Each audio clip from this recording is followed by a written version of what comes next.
नमस्कार मित्रांनो, पोस्ट ऑफिसची पीपीएफ योजना या योजनेमध्ये तुम्ही जर 10,000 रुपये भरलात तर 32 लाख रुपये तुम्हाला 100% यामधून दिलं जातं.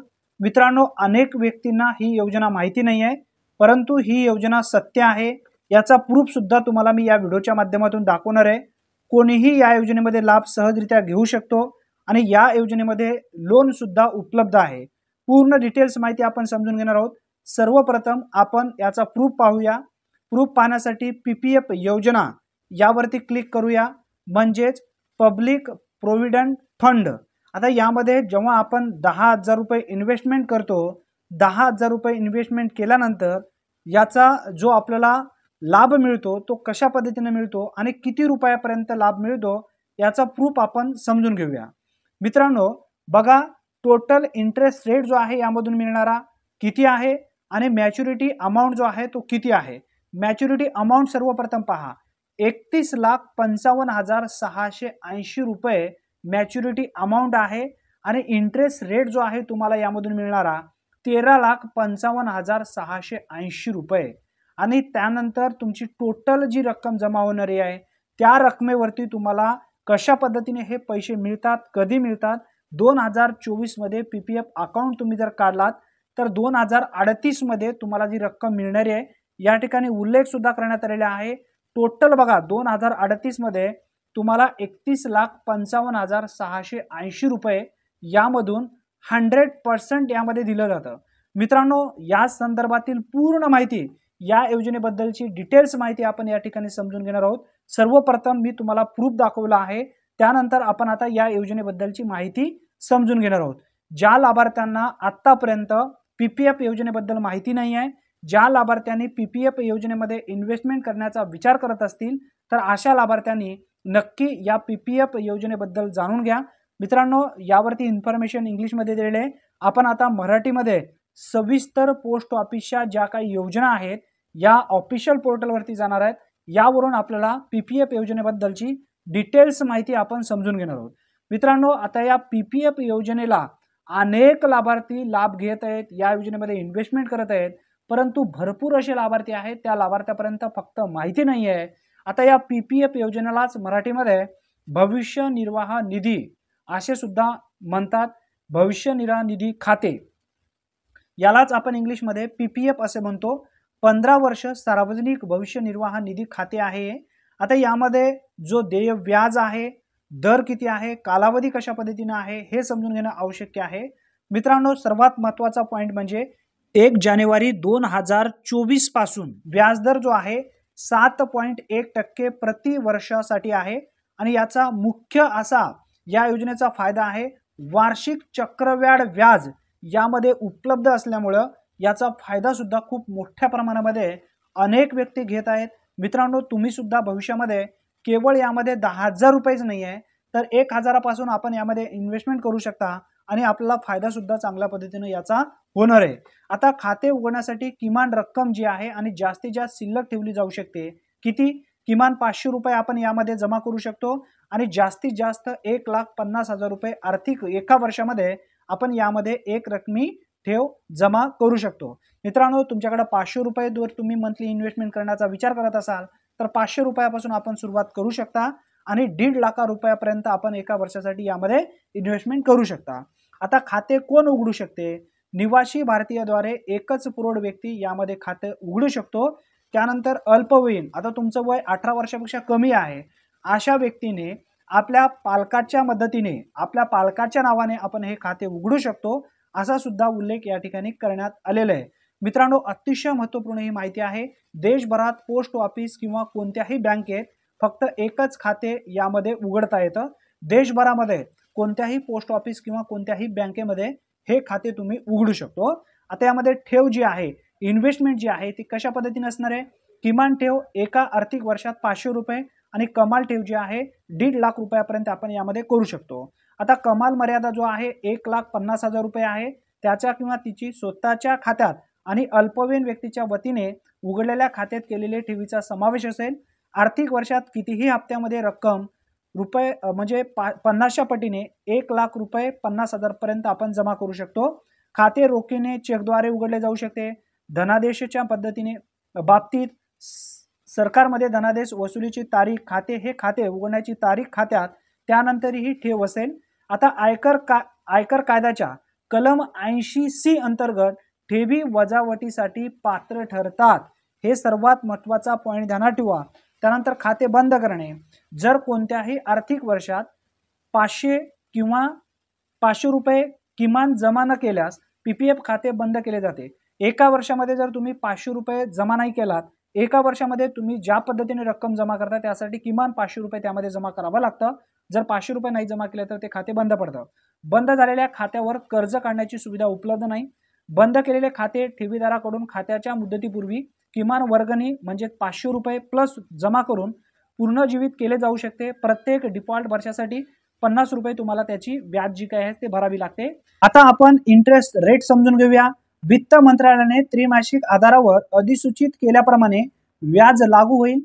त्यानंतर कॅलेंडर महिन्यासाठी खात्यातील सर्वात कमी शिल्लक रकमेवर 5व्या दिवसाच्या समाप्ती आणि महिन्याच्या अखेरीस व्याजाची गणना केली जाईल।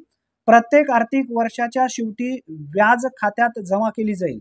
मित्रांनो, प्रत्येक आर्थिक वर्षाच्या शेवटी जी काही व्याज होईल, जेवढी काही तुमची या ठिकाणी इन्व्हेस्टमेंट होईल त्याचा जो इंटरेस्ट रेट आहे त्या खात्याच्या त्या वर्षाच्या शेवटी जमा केला जाईल त्यामध्ये। त्यानंतर प्रत्येक FYच्या शेवटी जे ते खाते FYच्या शेवटी असेल त्या खात्यात व्याज जमा केली जाईल, म्हणजे बँकेतून PO मध्ये खाते हस्तांतरण करण्याची बाबतीत किंवा उलट। आता मित्रांनो, त्यानंतर मिळालेले व्याज आयकर कायद्यानुसार करमुक्त आहे। हा पॉईंट ध्यानात ठेवा। मिळालेले जे काही व्याज आहे ते आयकर कायद्यानुसार करमुक्त आहे असा सुद्धा उल्लेख स्पष्टपणे यामध्ये करण्यात आले आहे। आता कर्ज जो आहे, लोन आहे, यामध्ये आपल्याला लोन कशा पद्धतीने दिलं जातं हे सुद्धा समजून घेणं आवश्यक आहे। ज्या आर्थिक वर्षात प्रारंभिक वर्गणी केली गेली होती त्या एका वर्षात समाप्तीनंतर कर्ज घेतले जाऊ शकते।